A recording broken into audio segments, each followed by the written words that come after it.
കേന്ദ്ര വിദ്യാഭ്യാസ മന്ത്രി ധർമ്മേന്ദ്ര പ്രധാൻ രാജിവെക്കണം എന്നുള്ളതാണ് ഇപ്പോഴുള്ള സമരക്കാരുടെ പ്രധാനപ്പെട്ട ഒരു ആവശ്യം. അതോടൊപ്പം തന്നെ ഈ സമരത്തോട് ഐക്യദാർഢ്യം പ്രകടിപ്പിച്ചുകൊണ്ട് രംഗത്ത് വന്നിട്ടുള്ള ഇന്ത്യയിലെ വിവിധ രാഷ്ട്രീയ പാർട്ടികളും ഇതേ ആവശ്യം തന്നെയാണ് ഉന്നയിക്കുന്നത്. ഇപ്പോൾ ഇതാ പാർലമെന്റിൽ നീറ്റ് പരീക്ഷ അതേക്കുറിച്ചുള്ള ചർച്ച വേണമെന്ന് പ്രതിപക്ഷം ആവശ്യപ്പെടുകയും സർക്കാർ അതിന് തയ്യാറാവുകയും ചെയ്ത സമയത്ത് പ്രതിപക്ഷം ഇപ്പോൾ പുതിയ ആവശ്യം ഉന്നയിച്ചിരിക്കുന്നത് ധർമ്മേന്ദ്ര പ്രധാൻ രാജിവെച്ചാൽ മാത്രമേ തങ്ങൾ ചർച്ചയ്ക്കുള്ളൂ എന്നുള്ളൊരു നിലപാടിലേക്കാണ് ഇപ്പോൾ പ്രതിപക്ഷം എത്തിയിരിക്കുന്നത്. അതേപോലെ തന്നെ സമരക്കാരും അത് തന്നെയാണ് പറയുന്നത്. തങ്ങൾ സർക്കാരുമായി ചർച്ച ചെയ്യാമെന്നൊക്കെ പറഞ്ഞ സമയത്ത് ആദ്യം മന്ത്രി രാജിവെക്കട്ടെ, എന്നിട്ട് മാത്രമേ ചർച്ചയുള്ളൂ എന്ന നിലപാടിലാണ് സ്വീകരിച്ചിരിക്കുന്നത്. എന്നാൽ കേന്ദ്രം ഭരിക്കുന്ന BJP ആകട്ടെ ധർമ്മേന്ദ്ര പ്രധാൻ രാജിവെക്കുന്ന പ്രശ്നമില്ല എന്ന് വ്യക്തമാക്കിയിരിക്കുകയാണ്. എന്തുകൊണ്ടാണ് ധർമ്മേന്ദ്ര പ്രധാൻ രാജിവെക്കേണ്ട എന്ന് BJP പറയുന്നത്? ഇത്രയധികം ആവശ്യം ഉയർന്നിട്ടും എന്തുകൊണ്ടാണ് ധർമ്മേന്ദ്ര പ്രധാൻ രാജിവെക്കേണ്ട എന്ന് പറയുന്നത്? അതിന് വിവിധ കാരണങ്ങളുണ്ട്.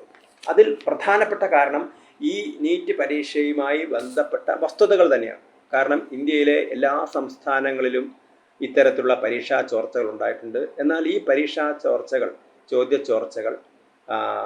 ചോദ്യപേപ്പർ ചോർച്ചകൾ തടയാൻ വേണ്ടി ഒരു സംവിധാനം ഉണ്ടാക്കാൻ മുൻകൈയെടുത്തത് ധർമ്മേന്ദ്ര പ്രധാനാണ്.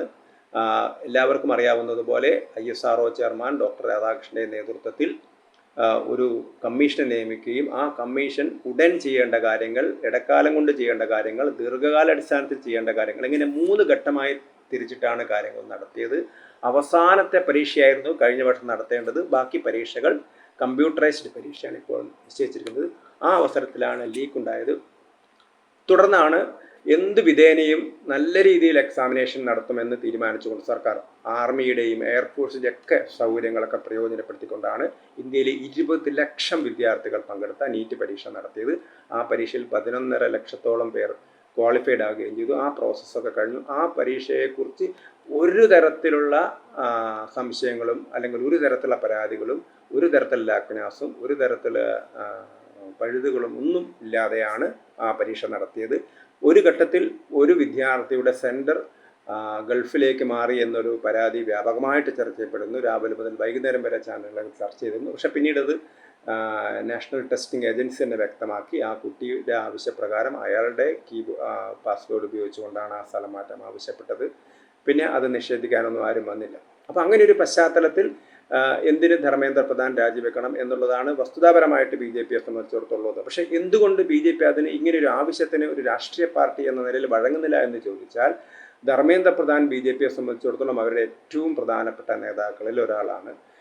BJPയുടെ ഏറ്റവും പ്രധാനപ്പെട്ട ഊന്നൽ തന്നെ ദേശീയ വിദ്യാഭ്യാസ നയം നടപ്പിലാക്കുക എന്നുള്ളതായിരുന്നു. ആ ദേശീയ വിദ്യാഭ്യാസ നയം നടപ്പിലാക്കുന്നതിൽ മുന്നിൽ നിന്ന മന്ത്രിയാണ്, അല്ലെങ്കിൽ അതിൻ്റെ ചുമതലപ്പെട്ട മന്ത്രിയാണ് ധർമ്മേന്ദ്ര പ്രധാൻ. ഇതിനു മുമ്പ് അദ്ദേഹം പെട്രോളിയം വകുപ്പാണ് കൈകാര്യം ചെയ്തിരുന്നത്.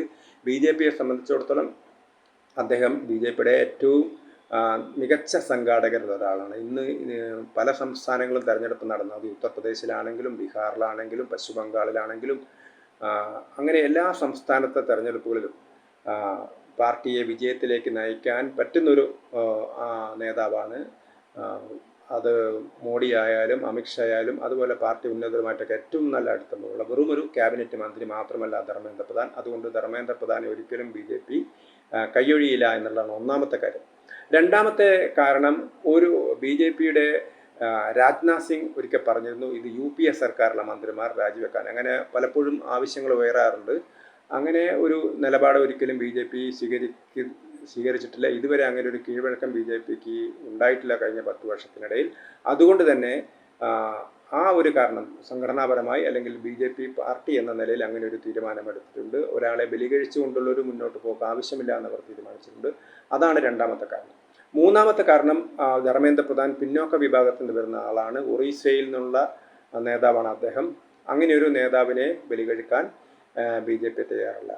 അടുത്ത ഒരു കാരണം എന്ന് പറയുന്നത്, ഈ ഒരു വിഷയം മറ്റേത് വിഷയത്തിൽ നിന്ന് വ്യത്യസ്തമായിട്ടൊരു യുവാക്കളെയൊക്കെ ബാധിക്കുന്ന ഒരു വിഷയം എന്ന നിലയിൽ ഈ ഒരു പ്രശ്നം ഏറ്റെടുത്താൽ ആ ധർമ്മേന്ദ്ര പ്രധാനിൽ അവസാനിക്കില്ല എന്ന് അവർക്കറിയാം. കാരണം തൽക്കാലം സമരം ചെയ്യുന്ന ആളുകൾ ഇങ്ങനൊരു ആവശ്യം ഉന്നയിച്ചു കഴിഞ്ഞാൽ ആ ആവശ്യം അംഗീകരിച്ചു കഴിഞ്ഞാൽ അടുത്ത ആവശ്യങ്ങളിലേക്ക് അവർ കടക്കുമെന്നുള്ളത് BJPക്ക് അറിയാം. അതുകൊണ്ട് ഒരിക്കലും ധർമ്മേന്ദ്ര പ്രധാനെ രാജിവെക്കുന്ന ഒരു നിലപാടിലേക്ക് BJP പോകില്ല എന്നാണ് അറിയുന്നത്.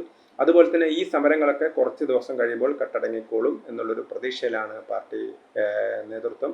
വ്യാപകമായ തോതിൽ ജനങ്ങളെ ബോധവൽക്കരിക്കാനുള്ള ശ്രമങ്ങളും BJP നടത്തുന്നുണ്ട്.